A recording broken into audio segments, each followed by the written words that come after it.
Pemirsa, saya kira menarik sekali dari Pak Peter L. tadi argumen yang dia keluarkan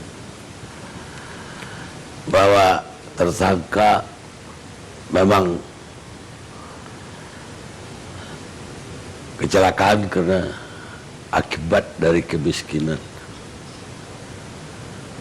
Dan memang agama juga mengajarkan bahwa kemiskinan itu dekat dengan kekufuran.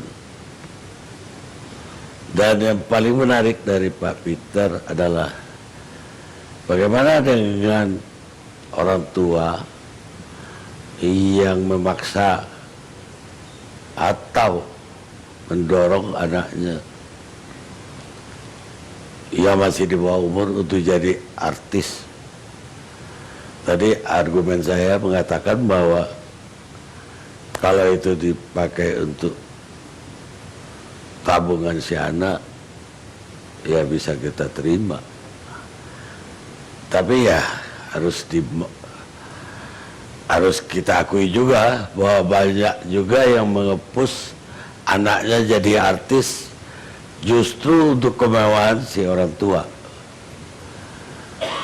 Maka banyak juga yang mengkaryakan anaknya. Bukan banyak lah, ada juga. Di luar sebagai artis ada lagi karya yang lain. Saya kira itu juga sebuah kejahatan. Kalau ini saja yang karena kemiskinan adalah kejahatan, ya itu juga sebuah kejahatan. Jadi argumennya Pak Peter saya terima. Terima kasih banyak. Tapi bukan berarti bahwa Polri harus tidak menangani yang ini. Kenapa? Karena bukan tidak ada juga anak-anak ini yang sebenarnya bukan anak mereka. Anak korban penculikan. Bayangin apa yang dirasakan orang tuanya ketika anaknya lagi lucu-lucu tiba-tiba diculik. Bukan untuk dikasihi oleh yang menculik, bukan untuk dimanjakan oleh yang diculik, tapi untuk diperdagangkan dan bahkan dijadikan menjadi anak jalanan untuk minta-minta. Betapa malangnya itu anak yang dipelukkan hangat orang tuanya, akhirnya harus mengemis di pinggir jalan karena disuruh orang lain. Dan itu bukan tidak banyak terjadi. Di ruangan ini ada Ibu Wulandari. Ibu Wulandari ini anaknya diculik. Dan berbahagia beliau akhirnya kembali ke pangkuan ibunda tercinta. Dan yang terjadi sama anak itu seperti yang saya sinyalir tadi. Silakan Ibu Ulan untuk bercerita. Jadi begini ceritanya Bapak Kani, anak saya itu awalnya dari warnet. Nah, anak saya itu tiba-tiba pulang minta uang sama saya itu 1.000 sambil ninggalin sepeda. Terus dari Margahayu, Bekasi sampai Bogor itu jalan kaki anak saya. Jadi disuruh minta-minta nasi gitu sama sumbangan masjid. Jadi pakai map. Terus nanti tidurnya di masjid. Jadi setiap malam tidur di masjid. Pagi jalan lagi, terus itu setelah diculik? Iya. Peristiwa penculikannya sendiri bagaimana? Penculikan itu dari awalnya dari warnet itu anak saya diiming-iming uang itu 2.000-an semua, tapi uang itu banyak gitu. Terus gimana bisa anak saya itu kepancing ikut pelaku ini? Berapa gitu. tahun umur anak ibu? Anak saya 9 tahun. Ada ibu 9 tahun, laki perempuan? Laki. Laki, di mana ibu tinggal? Saya di Bekasi, Margahayu. Di Bekasi itu anak ibu itu dibujuk dengan uang tadi. Dari warnet. Ya, di depan warnetnya juga sekolahan, iya, depan sekolahan anak saya, iya. Terus Tiba-tiba anak saya itu pulang minta uang cuma 1.000 gitu, katanya mau main sama teman baru gitu, tapi teman baru itu nggak saya lihat. Terus? Tapi tetangga saya ada yang lihat anak ini katanya Cina, terus yang satu lagi Keling gitu, ternyata satu ini korban namanya Wisnu gitu. Terus udah sampai Bogor, anak saya disuruh tidur di gorong-gorong rel kereta, suruh nyaksiin bahwa si Wisnu itu disodomi gitu. baik, terus yang mensodomi ini Pelaku ini, Pelaku. yang Cina ini Cina Pontianak, orang Cina. ya terus ibu melapor ke polisi. Iya, waktu tanggal 24 hari Rabu anak saya pamit itu, terus tanggal 9 anak saya tanggal 24, tanggal 25 saya udah lapor malam langsung polsek. Terus Tiba-tiba anak saya itu saya cari kemana-mana gitu ya, sampai ke Jakarta, sampai ke Tangerang, sampai ke Islamik, kemana saya cari, pokoknya di tempat orang anak-anak ngemis gitu saya cari semua anak saya itu, nggak, ternyata kosong, nggak ada hasilnya gitu. Tiba-tiba anak saya dari Bogor itu arah Cibinong tiba-tiba ditolong sama tukang kopi. Jadi anak saya itu suruh nyasiin bahwa si Wisnu itu disodomi, itu suruh liatin anak saya nangis-nangis gitu, ketakutan gitu, sempet digituin temennya itu, tapi anak saya karena baru jadi belum sempet diapa-apain gitu, disuruh tidur di gorong-gorong pembuangan air gitu deket rel kereta. baik, tadi ada yang menolong, siapa orang Itu tukang kopi. tukang kopi Tukang menolong keliling. itu maksud ibu ngapain? Anak saya sempat kabur dari Cina ini, dari pelaku. Pelaku aja, nggak usah pakai sukunya, mau Cina, mau India, mau bule, ya, terserah dia. Ya, jadi anak saya itu kabur dari pelaku, terus si tukang kopi ini ketemu sama tukang kopi, dipasrahin sama si Cina, katanya anak saya sakit gitu. Kok si tukang kopi ini tahu bahwa itu anak ibu? Nah, anak saya ditanyain kenal sama pelaku itu di mana, katanya di warnet mana, Bekasi gitu kan. Terus Anak saya jawab, Bekasinya mana dek, kata tukang kopi, Bekasinya BTC om. Kalau BTC om nggak tahu dek, kalau terminal tahu om katanya. Terus udah sampai terminal ke Margahayu jalan kaki anak saya sama tukang kopi sama istrinya nganterin ke rumah. berapa hari setelah dia hilang? 14 hari. Selama 14 hari itu disuruh tadi cari sumbangan. Iya, dari Bekasi ke Bogor itu jalan kaki. Kok mau anaknya? Ya, kurang tahu, orang di pertengahan jalan anak saya minta pulang. Pak manggilnya kakak anak saya itu, kak saya mau pulang. Ya udah kalau mau pulang nih saya kasih uang 5.000. Anak saya nggak mau, cukup dari mana 5.000 katanya gitu. Ya udah kalau nggak mau ikut saya lagi nyari uang katanya gitu. Ya udah diajak lagi gitu. Jadi 14 hari anak itu kembali lagi ke ibu. Iya. Ibu kaget dong, tiba-tiba anaknya datang. Kaget, posisi saya lagi nggak di rumah, lagi di Jakarta, lagi nyebar-nyebar foto anak hilang itu. Terus siapa yang ngasih tahu? Tetangga yang nelpon bahwa anak saya udah pulang gitu. Hari tanggal 9 anak saya pulang, hari Kamisnya tukang kopi diciduk ke Cibinong. Hari Jumatnya pelaku ketangkep di Kebayoran Lama depan stasiun. Terus ini yang namanya si Wisnu ini katanya ditaruh di lapangan banteng, dicari lapangan banteng nggak ada. Terus katanya di Masjid Istiqlal nggak ada juga. Jadi pelaku aja ini yang ketangkep, yang satu lagi itu korban belum ketangkep yang namanya Wisnu.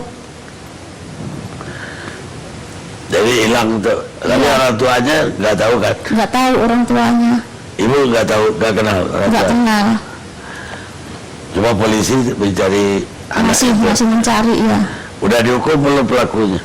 Pelakunya masih di polsek, ini nanti hukuman 15 tahun. Itu ancaman bu. belum diadili. Maksudnya belum dibawa ke LP Pak, masih di polsek, masih di pers, dia belum jujur dia gitu. Soalnya di dompet itu masih ada KTP dia ada 6, STNK motor ada 3, foto-foto anak kecil itu banyak gitu. Jadi dia pengakuan dia cuma Wisnu aja gitu, belum semua anak-anak di ini gitu. Itu Kapolres Bekasi ya? Polsek, iya. Di Bekasi ya? Iya. Belum diadili maksudnya, belum sidang? Iya, belum. Baik Bu. Jadi begitu Pak Peter, itu 9 tahun, anak itu masih bisa diculik. Apalagi kalau yang 2 tahun, 3 tahun, 4 tahun, malah tidak akan pernah kenal orang tuanya. Sekarang Bu Erlinda dari KPAI ya. Siap. Bu Erlinda dengar kasus ini langsung ke Polres saya dengar. Ya, betul. Kita pertama, kami dari Komisi Perlindungan Anak Indonesia sangat mengapresiasi apa yang sudah dilakukan Polres Jakarta Selatan yang sudah berani untuk melakukan pendekatannya tidak menggunakan perda, tapi melakukan dengan pendekatan kacamata hukum. Karena di tahun 2013 KPAI bersama beberapa mitra kami telah melakukan juga hal yang serupa, tapi pada waktu itu kita melakukannya masih dengan perda dari DKI, dan sebenarnya kita sangat apresiasi juga apa yang sudah dilakukan pihak dinas sosial setempat maupun dari Kementerian Sosial, bahwa mereka memanusiakan manusia. Tapi mungkin mental yang ada di beberapa oknum di lapangan itu mentalnya masih mental yang belum bisa terkondisikan dengan mental yang baik. Dalam arti kata, mereka hanya ingin memikirkan bagaimana caranya mendapatkan uang dengan cara yang mudah dan banyak seperti itu. Karena seperti yang dikatakan dengan tadi Pak Audi maupun Pak Wakapolres, bahwa dengan menyewakan anak sejumlah uang kurang lebih 200 anak ataupun lebih dari itu, kita bisa bayangkan 200 dikalikan 17 itu sudah berapa. Nah, di sini pada kesempatan kali ini kami ingin memberikan informasi edukasi kepada masyarakat luas, karena kita tahu program YLC sangat banyak ditunggu-tunggu oleh para pemirsa, tidak hanya orang tua, tapi para akademisi pun juga sangat menunggu YLC ini. Nah, kita mau dengan menggunakan Undang-Undang Perlindungan Anak, sebenarnya eksploitasi anak itu seperti apa? Masihkah ingat kita dengan kasus adik kita ini yang ada di Bali, bahwa dia itu disangkakan dengan tentang tidak hanya penelantaran Bang Karni, tapi juga tentang eksploitasi anak. Apa yang telah dilakukan oleh sang ibu angkatnya tersebut? Ya, eksploitasi di situ. Ananda E ini bekerja dari pagi sampai dia menjelang mau sekolah dan tidak diberikan makan yang baik, dan pekerjaannya sangat luar biasa berat bagi seumuran adik kita yang pada waktu itu 8 tahun, yaitu memberikan makan dan mencuci alat perlengkapan dari pakan-pakan hewan-hewan peliharaannya si ibu M ini, seperti itu. Nah, kami katakan itu juga adalah suatu penelantaran, dan kita tahu pada akhirnya Pengadilan Negeri Bali itu memberikan hukuman seumur hidup, dan ini kita harus apresiasi bahwa orang tua pun bisa dijerat. Nah, sekali lagi, pendekatan kita pada malam ini jangan hanya melihat pada kacamata sosial saja. Kita sangat bersyukur, kita memang sangat mendukung kalau memang itu ada rehabilitasi kepada masyarakat tersebut. Tapi pada saat mereka telah melakukan mungkin 3 kali dalam hal tersebut, nah pendekatan ini kita ubah dengan kacamata hukum. Karena sekali lagi dengan tidak mengurangi rasa hormat pada Bapak pengacara, pada klien tadi, pemerintah di sini sudah sangat memberikan ruang yang sangat luas kepada orang-orang tersebut. Tapi sekali lagi, pada saat beberapa waktu yang lalu, sebelum terbongkar dengan kasus Jakarta Selatan, fenomena-fenomena itu ada di semua tempat. Sejabodetabek kita selalu tahu lihat, apalagi pada saat menjelang weekend. Dan mengingatkan kita juga pada waktu beberapa waktu yang lalu di Banten ataupun di daerah Jawa pun juga demikian. Nah, tadi definisi eksploitasi, termasuk eksploitasi di sini ya, kami katakan juga pada oknum orang tua yang notabene juga di dunia entertain, anaknya tidak diberikan tadi kesempatan untuk beristirahat ataupun kesempatan untuk dia sekolah, itu pun juga eksploitasi. Kami katakan demikian. Yang selanjutnya adalah tadi kami katakan ada beberapa contoh eksploitasi. Nah, kita masuk pada kategori sebenarnya penyebab dari mengapa orang tua selalu mengatakan penyebab dari eksploitasi dari anak ini hanya ekonomi. Kami katakan di sini KPI tidak hanya melihat dari faktor ekonomi, tapi di sini juga budaya kita juga berperan. Budaya apa saja? Budaya bahwa anak wajib membayarkan hutang pada orang tuanya. Itu ada. Itu kami punya datanya juga. Termasuk juga budaya bahwa anak tersebut harus nurut kepada orang tua, seperti itu. Jadi mereka harus bekerja dan sebagainya. Termasuk juga anak juga mempunyai tanggung jawab kepada orang tua bahwa mereka apa saja yang diperintahkan orang tua itu mau melakukan. Nah, budaya semacam ini kan tidak bisa kita biarkan begitu saja. Apakah memang orang tua itu memberikan kasih sayang yang utuh? Itu pun juga harus kita tanya. Termasuk juga faktor dari tadi budaya kita terlalu iba, seperti yang dikatakan tadi Ibu Sri, kita selalu iba kepada orang-orang yang di jalanan dengan membawa anak bayi ataupun anak-anak yang mohon maaf direkayasa sedemikian rupa, ada kakinya yang terluka ataupun diberikan yang sebagainya. Kita mau saja memberikan 5.000, 10.000, ada juga yang sampai 50.000. Nah, ini semua kan bukan hanya membantu, tapi malah membunuh secara perlahan anak-anak tersebut. Kenapa? Potensi anak-anak di jalanan bukan hanya dia terampas hak-haknya, tapi tadi potensi mendapatkan kejahatan seksual sangat tinggi. Ditambah lagi potensi mereka terganggu kesehatan, nanti Pak Dokter juga bisa menjelaskan, itu luar biasa. Termasuk juga budaya mental yang sedemikian buruknya dan masalah-masalah lainnya pun juga demikian. Termasuk juga hak mereka untuk pendidikan pun juga tidak ada. Termasuk juga mereka menduplikasi para pelaku yang ada di jalanan itu kan banyak kan tidak baik. Termasuk tadi dikatakan Pak Audi bahwa mengalam dan sebagainya pun itu budaya jalanan. Nah, hal-hal yang semacam ini yang apakah kita hanya pendekatan dengan tadi rehabilitasi saja? Kami katakan mungkin sudah waktunya ini akan menjadi suatu momentum, ini akan menjadi efek domino yang sangat luar biasa, tidak hanya terjadi di sekitar wilayah Jabodetabek, tapi seluruh Indonesia juga akan bisa menjadi kita bersihkan anak-anak yang ada di jalanan. Dan yang terakhir adalah apakah pernah terpikir oleh kita bahwa anak-anak tersebut tidak hanya eksploitasi ekonomi, tapi masuk kepada ranah yang paling besar yang melebihi seperti narkoba, apa? Perdagangan anak. Ini kunci dari segala hal. Di situ ada perdagangan anak, di situ ada kejahatan seksual juga sama dahsyatnya, termasuk juga kejahatan eksploitasi seksual. Tapi ada pertanyaan juga bagi saya. Iya, benar. Kita punya namanya KPAI ya, Komisi Perlindungan Anak Indonesia. Kita punya Komnas Anak juga. Ada yang bagi saya agak mengganggu. Kok baru muncul setelah Polres nangkap Medan? Kenapa nggak dari? Ya, saya lihat juga ada Kak Seto, ada Bu Erlinda muncul di TV. Wah, selama ini kemana aja beliau-beliau ini? Iya, Bang Gani mungkin kalau dibolehkan, Bang Gani boleh tanya sama Mbah Google bahwa di tahun 2013 kita bersama-sama dengan mitra kami, ada Kementerian Sosial, ada Kementerian Pemberdayaan Perempuan dan Perlindungan Anak, ada P2TP2A dan bersama Dinas Sosial, termasuk juga di dalam Kementerian Sosial itu ada yang luar biasa, itu ada tim TR, Sinopin Texas.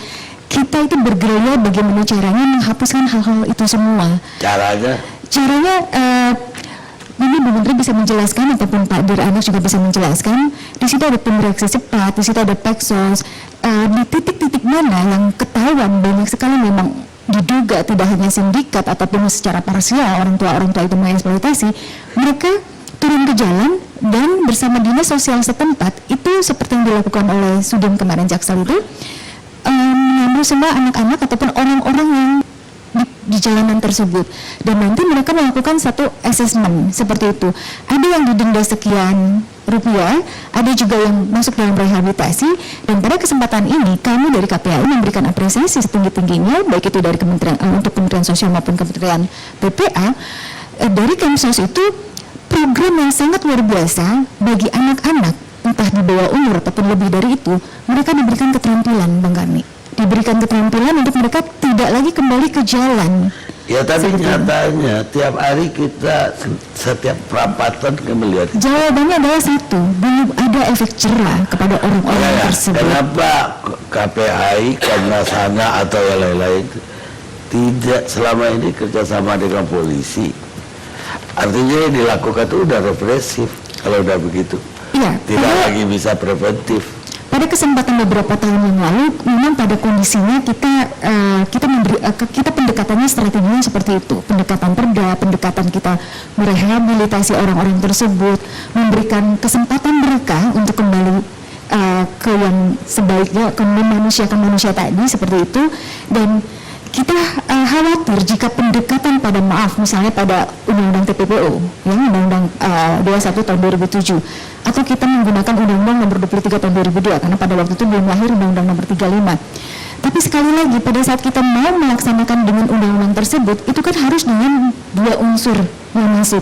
Mungkin nanti dari rekan-rekan kepolisian bisa jelaskan itu. Ya tapi saya belum pernah dengar dari KPAI, Komnas HAM mendesak Mabes Polri untuk melakukan ini. Iya, akhirnya mau tidak mau malam ini dan kemarin hari Senin pun secara informal maupun formal kami sudah sampaikan kepada yang tertinggi Pak Kapolri dan Pak Kapolri bahwa kita meminta diberikan penguatan kepada seluruh jajaran nanti Polda Polres bahwa pendekatan itu kita lakukan dengan pendekatan kacamata hukum untuk adanya efek jerah, karena pemerintah terlalu lelah, terlalu luar biasa yang sudah dikeluarkan untuk kasus ini. Tapi sekali lagi di sini harus ada koreksi juga bahwa perdagangan anak, eksploitasi anak atau semua kasus tentang anak bukan hanya tanggung jawab pemerintah, karena di namanya negara, di situ ada pemerintah, ada juga masyarakat.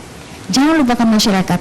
Pada saat masyarakat masih memberikan uang di jalanan, itu sama saja kita memelihara dengan baik orang-orang tersebut. Nah, kami pada tahun 2013 kami katakan itu ada denda, ada perdanya dan didenda baik yang menerima maupun yang memberikan, dan itu kan tidak berjalan. Baik, sekali lagi. tapi kenapa Ibu bilang nggak tanggung jawab pemerintah? Gini, kalau lihat pasal 34 Undang-Undang Dasar 45 mengatakan anak-anak terlantar itu tanggung jawab negara. Iya. Dan pemerintah, presiden ketika dilantik bersumpah melaksanakan UUD 45. Iya, maksudnya di sini negara di situ tidak hanya pemerintah. Iya, tapi dia bersumpah melaksanakan Undang-Undang Dasar 45. Betul sekali, tapi sekali lagi pemerintah telah melakukan banyak suatu program, tapi jika program itu tidak didukung oleh masyarakat, ya seperti ini kejadiannya. Sekali lagi, kalau misalnya masyarakat yang di jalanan mendapatkan ratusan atau jutaan rupiah. Takutnya Ibu gara-gara ada Menteri Sosial nggak mau nyalain pemerintah. Tidak, kita fair di sini. Terima kasih Bang Kadi. Ini nama sama ini? Iya, namanya sama. Marganya sama? Punya marga, Ilyas. Alhamdulillah, aku seneng banget malam ini. Kenapa? Karena polisi ternyata tidak seperti waktu saya menangani permasalahan-permasalahan ini. Betul betul beda. Saya nggak tahu nih. Alhamdulillah, mudah-mudahan nggak cuma sekarang ya Pak ya. Makanya polisi sekarang dibilang ganteng-ganteng itu. Iya, pakai casting sekarang. Keren-keren, cantik-cantik gitu. Dan ini tentunya ditonton oleh semua rakyat Indonesia, tidak hanya di Jakarta. Pak Karni, saya punya pengalaman di sebuah pasar di mana seorang ayah yang inses pada 4 anak kandungnya. Nah, waktu saya tanya, jadi ini ceritanya saya ngajar di pasar, terus nih anak-anak, ntar ya bagian kamu ya, ntar bagian lu, enggak bagian gue udah kemarin. Ini apa, yang bagian kenapa? Bantu ayah Bu. Bantu apa? Saya pikir bantu jualan. Nggak taunya bergilir untuk meladeni si bapak ini. Gila. Saya kaget banget. Jadi, saya nggak boleh menunjukkan bahwa saya kaget. Akhirnya paginya saya panggil ibunya. Saya siapkan teh manis. Takutnya gimana ya, seorang ibu yang akan diberitahu seperti ini pasti kaget lah gitu. Jadi saya peluk, saya pelan-pelan, saya beritahu Ibu tahu nggak, ini putra ibu? Iya. Putri kandung semua? Iya. 4-4-nya anak kandung? Iya. Ibu tahu nggak kalau bapak itu setiap malam dia tenang aja? Iya tahu, daripada ngecabut bayar. Saya sampai mau marah, mau nggak marah, saya nggak ngerti saya mesti gimana.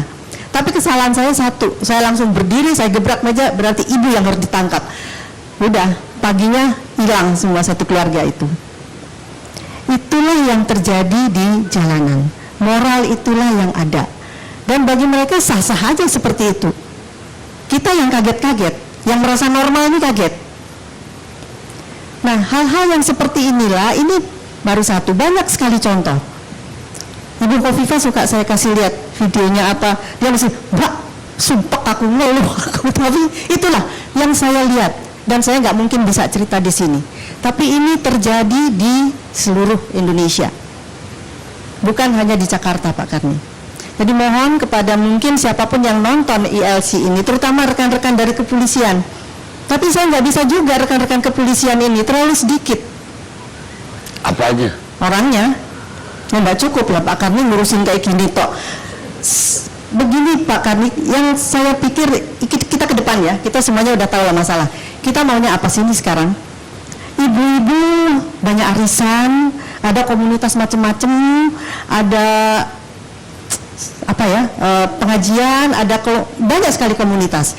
Andai kata ibu-ibu ini juga mempunyai apa ya, bukan tanggung jawab deh, mempunyai hobi juga lah gitu, untuk menangani satu arisan. Yuk kita nangani 3 anak, yuk satu arisan kita nangani 3 anak, nggak berat kok bagi mereka, dan itu fun, suka pasti mereka. Dan kami dari praktisi sosial mau kok membantu mereka. Gimana sih caranya? Sebetulnya banyak orang kepingin membantu, cuman mereka nggak tahu mesti gimana.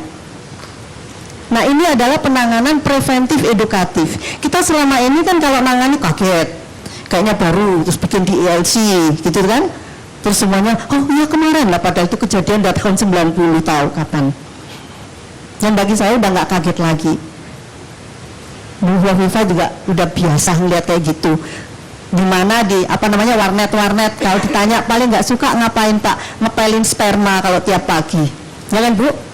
Tuh, jadi dan ini bukan di Jakarta loh, di kota kecil di Jawa Timur itu hal-hal seperti ini yang kami temui di jalanan. Ini juga merupakan satu yang mengerikan, yang dilakukan oleh anak-anak yang masih SD, SMP, SMA malah sedikit, SMP. Ini ngeri sekali. Ngelem tuh kunos banget udah. Lemnya Aika Ibon terus diginiin tuh, pakai bajunya gitu. Sampai apal saya. Dan dulu Ya, banyaknya disalah. tapi jangan diulang-ulang Bu, nanti ditiru oleh anak-anak. Ya betul. Tapi memang itulah yang terjadi Pak kami. Dan ini harus ada. Mereknya nggak usah. Oh mereknya, oh ya, sorry, lupa. Silakan. Jadi hal-hal yang seperti inilah yang harusnya betul-betul kita tanggap di lapangan terutama. Jadi ibu-ibu siapapun dah, kembali lagi kepada ibu-ibu sosialita yang sering naik mobil. Karena saya pernah naik mobil, ada anak kecil ngelap gitu, terus ibunya ada di kolong jembatan sambil ketawa-ketawa kayak gini-gini, ngedadadain. Saya liatin aja, sebel banget saya ngeliat ibunya itu. Saya muter lagi mobil, akhirnya saya berhenti, terus kemudian saya bilang sama si ibu itu, Bu, ibu kok tega banget sih anaknya disuruh ngelap-ngelap, ibu duduk-duduk di sini ketawa-ketawa. Terus dia bilang, situ tahu apa? Saya digituin, situ tahu apa? Ibu nggak lihat putra ibu, anak ibu di situ ngelap-ngelap. Saya udah marah sekali, tapi dia bilangnya, Bu, saya itu dari pagi tadi juga melakukan hal yang sama. Tidak ada satupun saya yang mau saya deketin mobilnya dan saya diusir-usir dan kita tidak dapat uang dan kita tidak makan.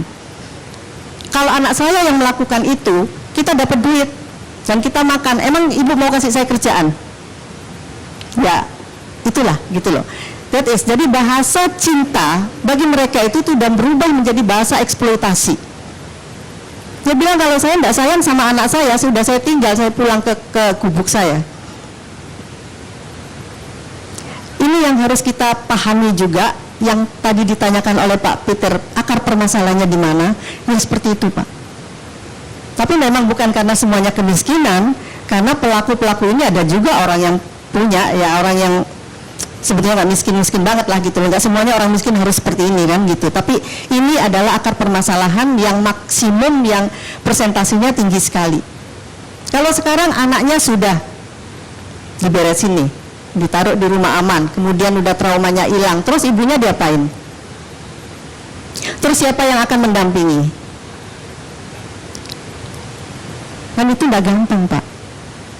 Ini takes time by process. Nggak bisa sekali, oh habis ini anaknya ditangani sama Ibu Khofifah, ditaruh di rumah aman, udah selesai, traumanya udah bagus, nggak apa-apa, udah ke sekolah lagi dengan kepala sekolahnya segala macam, dipanggil bla bla bla segala macam, is okay. Ibunya diapain? Apa bisa kita langsung, Bu ini modal, Ibu buka warung aja, Bu ini modal, Ibu jualan nasi? Ya kan harus didampingin juga, karena dia tidak terbiasa seperti itu. Ini satu permasalahan yang, ayo deh, kalau mau saja kita berpikir sedikit jelimet. Tapi sayangnya banyak sekali orang-orang pinter yang malas berpikir jelimet. Maunya udah selesai, kelihatan bagus, selesai. Selesai, kelihatan bagus, selesai. Padahal itu permasalahan belum kelar. Ini baru kita mendapatkan, oh, akar permasalahannya di situ. Sama juga di daerah, jadi yang kami omongkan ini bukan cuma di Jakarta. Apa solusinya menurut Ibu? Itu tadi, kalau kita mau bicara tentang, sekarang kan lagi ngetrennya bela negara, kok sekarang hilang lagi ya? Udah lupa kali ya? Apa sih? Penting loh Pak, bela negara itu mulainya dari mana? Remaja-remaja, anak-anak remaja yang hebat-hebat itu, yang punya jaket jingga, kuning, biru, hijau, kalau pilkada kenceng-kenceng gitu kan. Nah ayo turun semuanya, bela kampung kalian masing-masing. Di situ kita buka, apalah namanya, saya nggak tahu apakah itu rumah ceria atau posko atau whatever, what is the name, boleh nama macam-macam lah, boleh pakai nama-nama daerah, mau yang bahasa Aceh, ayo bahasa Aceh. Jangan kita memberikan penyuluhan itu selalu dalam bahasa Indonesia, Bu, kalau di daerah itu nggak ngerti, bener? Ya buatan ngertos lah. Ya. Jadi kalau memang harus ada interpreter, karena kalau nggak begitu kita seolah-olah yang sudah memberikan pengarahan, penyuluhan itu dikiranya dimengerti. Ya ibunya manggut-manggut aja, orang dikasih apa door prize atau apa, tapi harus ada penterjemahnya dalam bahasa daerah. Itu akan lebih talk with the people, don't always talk to the people, nggak akan kena. Kita duduk bersama mereka, masalahnya apa sih? Nah ini nanti biasanya kalau kita mendapatkan satu masukan dan ibu ini kita ajak untuk menjadi mitra, itu akan memudahkan. Jadi kita ajak masyarakat untuk menjadi mitra. Nggak mungkin soalnya kalau semuanya diserahkan ke pemerintah, apalagi kepolisian, berapa cuma kepolisian. Ini sudah alhamdulillah ada polisi yang seperti ini. Tepuk tangan dong untuk polisi, hebat bener. Saya dulu kalau lapor ke polisi itu males dah. Bener males, saya mohon maaf ya, ada kasus ada kasus perkosaan anak umur 7 tahun, kemudian taruhlah dia itu dicabuli. Waktu saya bawa ke kepolisian, saya tidak akan bisa, saya bilang, Pak ini pertanyaan yang konyol, itu tadi yang di atas siapa waktu main? Ya anak kecil itu anak 7 tahun, yang perempuan. Lah kalau begitu tidak diperkosa, ini pertanyaan kan gila kayak gini. Tapi untunglah zaman sekarang sudah enggak gitu. Polisi udah ganteng-ganteng, cantik-cantik, pinter-pinter. Amin. Saya rasa itu aja. Kita rehat sejenak pemirsa.